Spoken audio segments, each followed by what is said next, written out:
Hello les petits gens, bienvenue sur la chaîne Beer Academy. Aujourd'hui, nous allons parler bière naturellement et culture belge. Aujourd'hui, nous allons parler de la brasserie Hacht, située en Brabant flamand, dans la commune de Hacht, comme son nom l'indique, au-dessus de Louvain. Donc on est bien en Brabant flamand. Au sujet de cette brasserie, on va développer 3 thèmes. Le premier thème sera bien entendu l'explication de cette brasserie, qu'est-ce qu'ils font, depuis quand elle existe. Ensuite, on aura une petite partie d'histoire au sujet de Boot-Merbeek, qui est une partie de la ville de Hacht. Et enfin, nous aurons pour terminer une dégustation. Tout d'abord, cette brasserie, qu'est-ce que c'est? La brasserie Hacht, elle a été fondée il y a 122 ans, en 1897, par Eugène de Raux. Eugène de Raux a tout d'abord créé la laiterie de Hacht. Pour commencer à brasser de la bière, il a fallu attendre les années 1898, donc il y a 121 ans. À cette époque, la production était directement mise dans des fûts de bière et non dans des bouteilles. Il faut attendre 1950 pour voir les premières bouteilles de bière arriver. En 1929, la production de lait s'est arrêtée. Ils se sont concentrés uniquement sur la bière pour atteindre le chiffre de 523 000 hectolitres de bière lors de cette année, répartis sur 4 différents produits. Une Pils, une Bock, une Export et une Sout Ale. En 1951 et 1990, ils ont racheté une petite vingtaine de brasseries belges, françaises ou hollandaises, et de 1990 à 2018, ils se sont efforcés à remettre à niveau leur brasserie et à la rénover pour avoir une technique brassicole ultra moderne. À l'heure actuelle, on peut compter dans leur catalogue une petite dizaine de bières différentes. Tout d'abord, on a la marque Charlequin, notamment la blonde dorée, la blonde Ommegang, donc une blonde spéciale, et la Ruby, donc la rouge Ruby. Ensuite, on a la gamme Mystique, qui est composée de la Mystique Citron, également de la Mystique Cerise, ainsi que de la Mystique Pêche. Là, on est sur des bières plus d'été, de terrasse pour quand il fait chaud, rafraîchissantes. Là, on a la gamme Super 8. Dans la Super 8, on retrouve la saison. On retrouve également une blanche. On retrouve une Indian Pale Ale, donc une bière chargée en houblon, et une bière export de type Super 8. Il y a également une bière qui n'est pas reprise dans cette vidéo. Il s'agit de la Super 8 Flandrien, qui est une bière vanillée produite par la brasserie Hacht. Après, on a aussi une bière de table qui s'appelle la Maltosa, c'est une bière brune. On a une Pils, la Primus, donc c'est vraiment la Pils, la bière basique. Et enfin, on a la blonde de table, la blonde. Donc les bières de table ont des faibles taux d'alcool. C'est vraiment des bières qui sont faites pour boire en même temps que manger. Ensuite, on a la bière un peu d'exception d'abbaye. On a la Tangerlo Prior, qui est une triple. La Tangerlo Luxe, qui est une blonde. La Tangerlo Pax, qui est une Christmas, donc une bière de Noël. Et on a la Tangerlo Nox, qui est la brune. Donc ici, il s'agit de la gamme vraiment Tangerlo. Après, au niveau de l'histoire, maintenant, donc on attaque le point 2. Qu'est-ce qui s'est passé à Boot-Merbeek? À Boot-Merbeek, si on remonte en 1943, plus précisément le 19 avril, il y a la résistance belge qui a attaqué le convoi nazi numéro 20. Il partait du camp bien connu malheureusement de Malines vers le camp d'Auschwitz. Ces gens en fait ont attaqué le convoi, de 1 parce qu'ils transportaient des juifs, et de 2 parce qu'il y avait des membres de la résistance dedans, qu'ils ont voulu libérer. Pour attaquer ce convoi, ils ont utilisé cette lampe à huile, ce fusil, et alors ils ont reçu notamment une décoration pour cet acte. Ça c'est la vitrine qu'on peut voir dans un musée. Et il y avait aussi un bout de tissu rouge. En fait, ce qu'ils ont fait, ils ont fait croire aux machinistes qui conduisaient la locomotive qu'il y avait un train à l'arrêt à la sortie de la courbe de Boot-Merbeek. Et alors le machiniste a pilé sur les freins. Seulement les Allemands qui étaient dans le train s'en sont rendus compte, ont ouvert le feu. Mais Les hommes ont réussi quand même à ouvrir des ports de Famon pour au total laisser sortir 231 personnes. Sur ces 231, 113 ont survécu. C'est quand même important. Et 7 personnes de la résistance étaient parmi ces 113. Ce chiffre a pu être aussi grand, notamment grâce au conducteur du train, car au lieu de redémarrer à plein gaz, il a redémarré à vitesse lente, en respectant les ordres locaux et non pas les ordres de la Deutsche Bahn, qui elle voulait que les trains roulent à la vitesse max. Au sujet de cet événement, vous aurez tous les liens dans la description de la vidéo, mais si vous voulez en savoir plus, il existe un livre, le Transport XX Malines-Auschwitz, donc le Transport 20 Malines-Auschwitz. Il est franchement pas mal, si vous avez du temps pour le lire, n'hésitez pas. Ici, on peut noter qu'à l'heure actuelle, il y a une stèle pour commémorer justement ce coup qui a eu lieu, donc cette attaque audacieuse. À Boot-Meerbeek, on peut retrouver cette stèle le long des voies. Maintenant, je vous invite à passer à la troisième partie, c'est la dégustation des bières de la brasserie Hacht. Spover. Bienvenue dans la troisième partie de la vidéo qui est la dégustation. Au cours de cette dégustation, j'aurai le plaisir de vous présenter la Mystic Cerise, la Primus Hacht, la Super Wheat IPA et la Super Wheat Flandrien.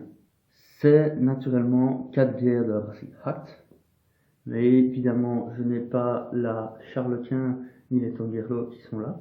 Elles sont déjà présentes dans ma collection, comme on peut en voir une à droite de l'image et l'autre est malheureusement cachée par les bières que je vais vous présenter aujourd'hui.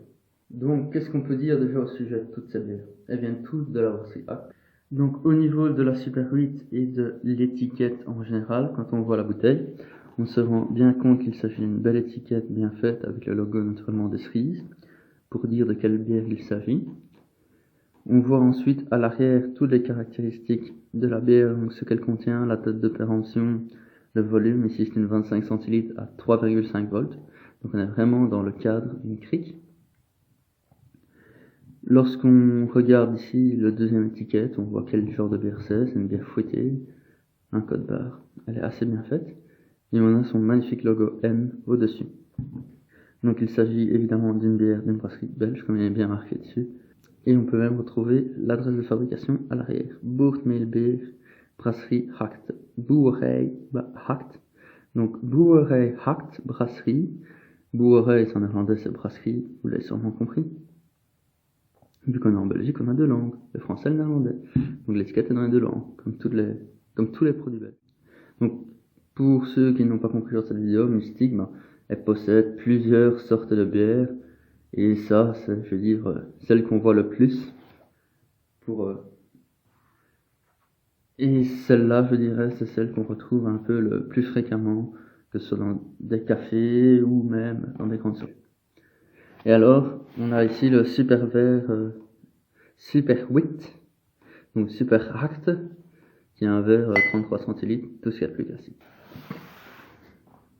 Donc concernant maintenant le service de cette bière-là, pour évidemment évaluer sa mousse et son odeur. Hop.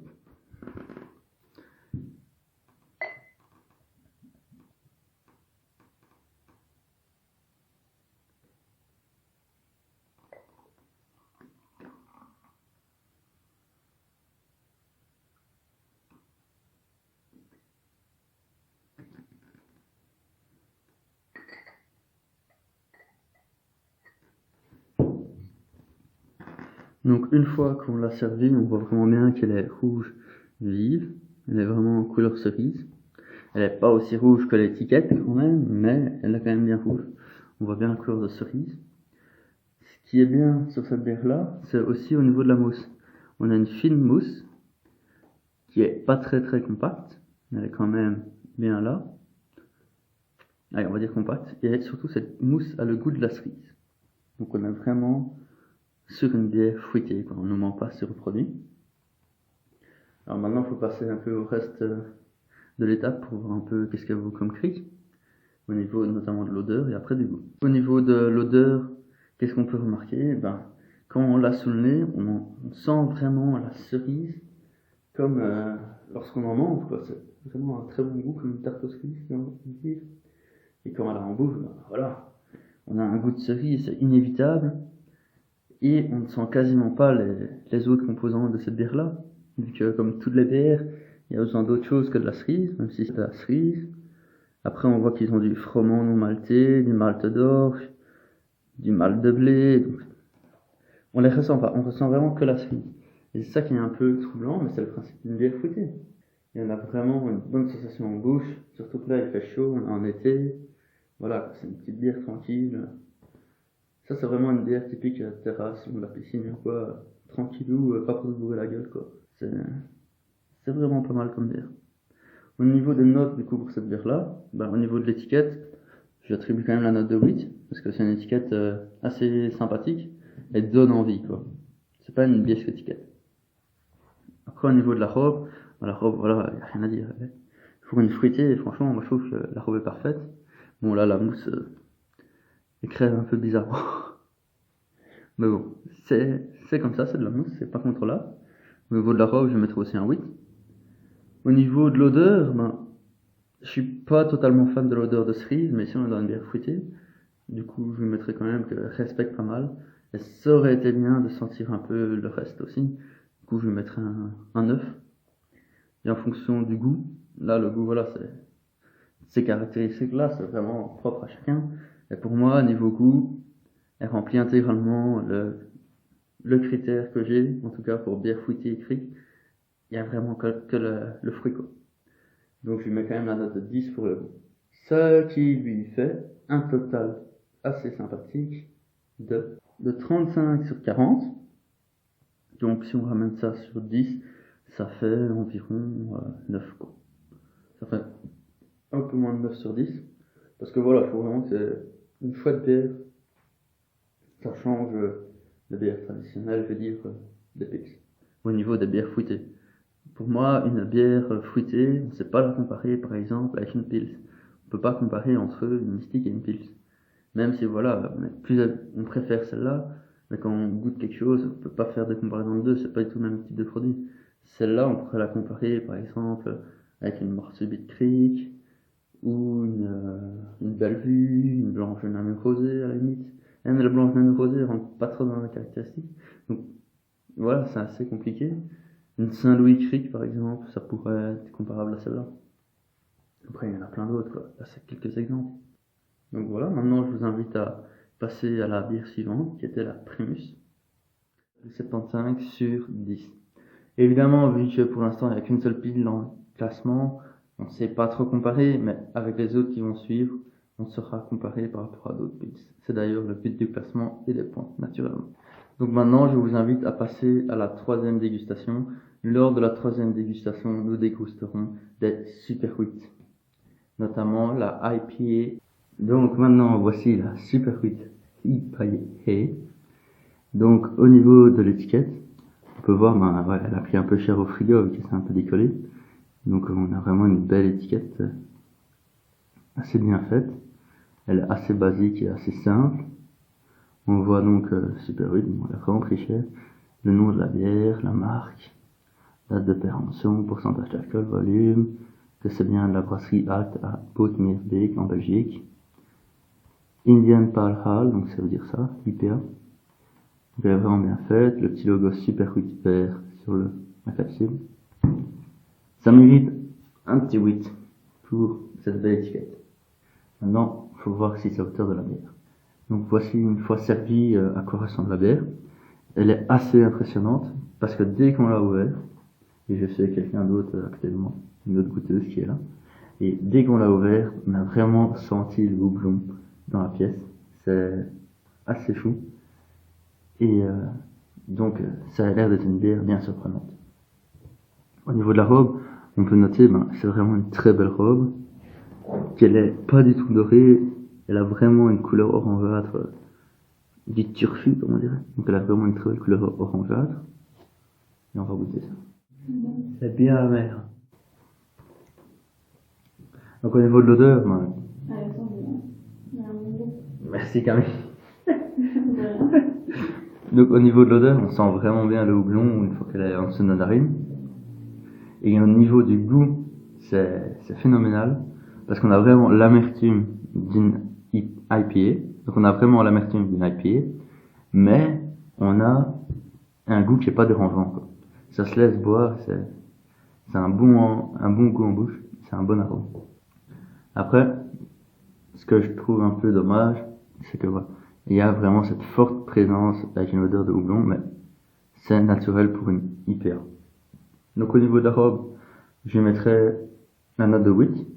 Allez pas chercher en mode théorie du complot, super 8 alors tu mets des 8. Non, ça n'a rien à voir. Pour le goût, je vais mettre 9, parce qu'elle a vraiment un bon goût. Donc au niveau des notes que je lui attribue, pour la robe, je mets la note de 8. N'allez pas chercher la théorie du complot en mode super 8, du coup tu mets des 8. C'est totalement bidon. Pour l'odeur, je vais mettre un 9, parce qu'on a vraiment une odeur assez forte au niveau du houblon. Et pour le goût, tu mettrais combien? Oui. Ouais. Un petit 8, ouais. Un 8. Pour le goût, on lui mettrait la note de 8. Donc, la note moyenne de cette bière-là, ça fait 31 sur 40. Donc, on est quand même sur une bonne bière. Maintenant, nous allons passer à la suivante, la Super 8 Flandrien, et voir ce qu'elle nous réserve. Donc, voici la Super 8 Flandrienne. Au niveau de la Super 8 Flandrienne, qu'est-ce qu'on peut dire pour sa bouteille? On est vraiment sur le même type de bouteille que la Super 8 IPA, avec aussi la capsule d'une couleur différente. C'est des belles étiquettes, il n'y a rien à dire, ça vaut un petit 8. Donc au niveau de la Super 8 Flandrienne, une fois en bouteille, on a vraiment une mousse hyper légère, elle a quasiment déjà disparu. On voit qu'elle est... C'est pas une mousse, ça, c'est des bulles. Merci. Vous voyez, ça c'est l'assistante à côté. Ouais, bonjour. Qui fait une petite intrusion dedans. Donc, une fois qu'on voit la robe, on voit vraiment, voilà, qu'elle est bien claire. Pas comme une Pils, mais vraiment la robe d'une blonde. Elle ressemble un peu à la capsule. Il faut voir maintenant au niveau de l'odeur et au niveau du goût. Donc voilà, comme on a dit, la mousse, c'est du vent. Elle a disparu entièrement maintenant. C'est un peu space. Ça sent bon? Ça va. Ouais, ça va. Ça va l'odeur. Elle est plate. Ouais, y a pas de... Ouais, y a rien. 6-4. Il y a un petit goût de vanille comme ça. Donc au niveau de l'odeur, il y a une petite odeur de vanille. Et alors quand on la boit, on a vraiment l'impression qu'elle est assez plate. Elle est pas... Elle pétille pas comme ce qu'on attend d'une bière en fait. Mais après, une fois qu'on l'a bu, on a vraiment un arrière-goût de vanille. C'est assez... C'est fort étrange, voilà, comme a dit l'assistante à côté. Et alors voilà, tu t'apprends pas à ça quand tu bois une bière, hein, avoir un goût de vanille, limite quand tu manges une glace, mais non, quand tu bois une bière, quoi. Donc oui, revenons à nos oignons. Donc au niveau de cette bière-là, ce qu'on peut dire, c'est vraiment, il y a ce goût de vanille, quoi. C'est surtout ça qu'on retiendra. Au niveau des notes, donc 8 pour l'étiquette. Au niveau du visuel pour la robe, je mettrais quand même un 6. Pour l'odeur, c'est vraiment neutre, quoi. Il y a juste la vanille qu'on sort, donc 6. Et alors, au niveau du goût, désolé, mais un 5 est nécessaire. Elle est pas ignoble, donc on peut pas lui mettre moins. C'est limite une... Elle est buvable. Elle est buvable. Elle est pas dégueu. Voilà, elle est buvable, c'est ça. Donc au niveau du goût, elle mérite vraiment un 5, elle est buvable. Maintenant, j'ai pas envie de la mettre à moins de 5, parce que voilà, elle se laisse quand même boire, c'est une bière. Toutes les bières sont des bières, mais elle se laisse quand même boire. Donc cette bière-là mérite un 5. Pas plus, à notre avis. Maintenant, voilà, comme tout, ça dépend des gens et des couleurs. Donc voilà, on se retrouve ici à la fin de cette vidéo. Tout ça pour vous dire, n'hésitez pas à vous abonner, à liker notre vidéo, à la partager avec vos amis et tout ça pour faire connaître notre chaîne. De plus, n'hésitez pas à aller voir notre profil Facebook, allez nous parler si vous avez des idées de brasserie ou autre. De plus, nous vous rappelons que le savoir-faire brassicole se déguste avec sagesse et modération. L'abus d'alcool est dangereux pour votre santé. Allez, merci, à bientôt. Et la bise comme on dit.